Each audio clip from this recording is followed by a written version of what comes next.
হয় মই বৰ্তমান উপস্থিত আছোঁ নুমলীগড় দৈগুং অঞ্চলত সমগ্ৰ ভাৰত কঁপাই যোৱা ধৰ্ষণ কৰি যি হত্যাকাণ্ড এক জঘন্য ঘটনা সংঘটিত কৰিলে সমগ্ৰ ভাৰতবৰ্ষতে প্ৰতিবাদ সাব্যস্ত কৰা দেখা গৈছে আৰু অসমতো তেনেধৰণে প্ৰতিবাদ সাব্যস্ত দল সংগঠনসমূহে প্ৰতিবাদ সাব্যস্ত কৰা দেখা গৈছে। বৰ্তমান এই চিকিৎসকসকলে তেওঁলোকে কৰ্মবিৰতি কৰিছিল 24 ঘণ্টা তেওঁলোকে কৰ্মবিৰতি পালন কৰিছে। সেই অসমতো যথেষ্ট প্ৰতিবাদ সাব্যস্ত কৰা হৈছে। আজি আমি উপস্থিত আছোঁ নুমলীগড় মৰঙী মৌজাৰ দৈগুঙত উপস্থিত আছোঁ। মোৰ সৈতে ছাত্ৰ মুক্তি সংগ্ৰাম সমিতিৰ সহকাৰী সাধাৰণ সম্পাদক আছে পিণ্টু গগৈ। আমি তেখেতৰ সৈতে এই যি জঘন্যকাণ্ড সংঘটিত কৰিলে এই জঘন্যকাণ্ডৰ ওপৰত তেওঁলোকৰ প্ৰতিক্ৰিয়া আমি জানিবলৈ চেষ্টা কৰিম। কওকচোন যি সমগ্ৰ ঘটনা সমগ্ৰ এই ভাৰতবৰ্ষ কঁপাই যোৱা যি হত্যাকাণ্ড যেনেকৈ ধৰ্ষণ কৰিলে গতিকে আপোনালোকৰ কেনেধৰণৰ প্ৰতিক্ৰিয়া?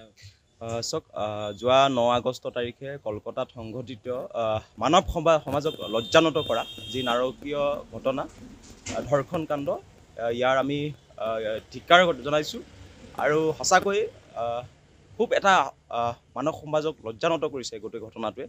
আৰু এনেকুৱা প্ৰাসৱিক এনেকুৱা নাৰকীয় ঘটনা আচলতে আমি খুব কম শুনিছোঁ। গতিকে এনেকুৱা ধৰণৰ ঘটনাক আমি ধিক্কাৰ জনাইছোঁ আৰু এই ঘটনাৰ সন্দৰ্ভত ইণ্ডিয়ান মেডিকেল এছ'চিয়েশ্যনে যি দেশজুৰি তেওঁলোকে ধৰ্মঘট সাব্যস্ত কৰি আছে এই মুহূৰ্তলৈকে, সেই ধৰ্মঘটলৈ আমি ছাত্ৰ মুক্তি সংগ্ৰাম সমিতিয়ে পূৰ্ণ সমৰ্থন জনাইছোঁ। ইতিমধ্যে আমি তেওঁলোকলৈ মেইল যোগে আমি সমৰ্থন পত্ৰ আমি প্ৰেৰণ কৰিছোঁ আৰু গোটেই আমি যি পৰ্যন্ত এইগৰাকী আচলতে দুৰ্ভগীয়া যিগৰাকী চিকিৎসা কৰ্মী আছিলে তেওঁৰ আমি ন্যায় প্ৰদানৰ দাবী কৰিছোঁ আৰু যাতে এই গোটেই সমগ্ৰ ঘটনা যাতে এটা উচ্চ পৰ্যায়ৰ তদন্ত হয়।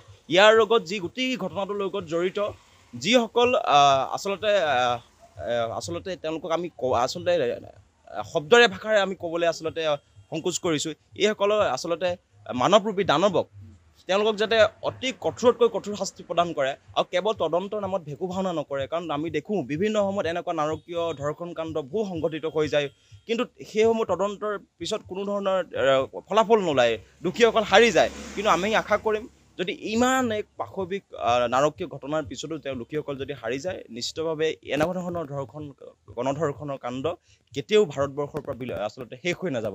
গতিকে আমি আশা কৰিছোঁ আৰু একে সময়তে ক'ম যে ধৰ্ষণৰ বিৰুদ্ধে এখন কঠোৰ আইন সংসদত ইমানবোৰ জনগণ বিৰোধী আইন পাছ হৈ থাকে, কিন্তু ধৰ্ষণৰ বিৰুদ্ধে আজিলৈকে কিয় এখন আইন পাছ নকৰে, ই এটা অতি ডাঙৰ কথা। যি সময়ত নৰেন্দ্ৰ মোদী নেতৃত্বাধীন চৰকাৰখনে বেটী বচাও বেটী পঢ়াওৰ দৰে শ্লোগান অনবৰত তেওঁলোকে আওৰাই থাকে, তেওঁলোকে কাৰ্যকৰী কৰাৰ কথা কয়, কিন্তু সেই সময়তে তেওঁলোকৰ চৰকাৰৰ নেতৃত্বতে এই ধৰণৰ আচলতে নাভূত মাছুত যি ধৰণৰ কাণ্ডই সমগ্ৰ দেশ সমগ্ৰ বিশ্বক লজ্জানত কৰিছে, ভাৰতবৰ্ষ বিশ্বৰ সমাজৰ আগত ভাৰতবৰ্ষক লজ্জানত কৰিছে। গতিকে আমি সেইকাৰণে কৈছোঁ গোটেই ঘটনাৰ এটা উচ্চ পৰ্যায়ৰ তদন্ত কৰিছোঁ। আমি পুনৰবাৰ ইণ্ডিয়ান মেডিকেল এছ'চিয়েশ্যনে সাব্যস্ত কৰা দেশজুৰি হৰতাল ধৰ্মঘটলৈ আমি ছাত্ৰ মুক্তি সংগ্ৰাম সমিতিয়ে পূৰ্ণ সমৰ্থন আগবঢ়াইছোঁ আৰু পুনৰ এই ঘটনাৰ এক উচ্চ পৰ্যায়ৰ তদন্ত কৰি দোষীক কঠোৰতকৈ কঠোৰ শাস্তি দিবলৈ আমি দাবী উত্থাপন কৰিছোঁ।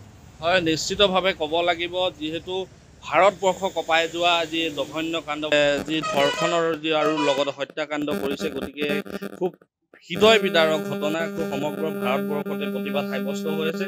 ঠিক সমান্তৰালভাৱে এই অসমৰ গোলাঘাট জিলাৰ নুমলীগড়তো প্ৰতিবাদ সাব্যস্ত কৰা পৰিলক্ষিত হৈছে।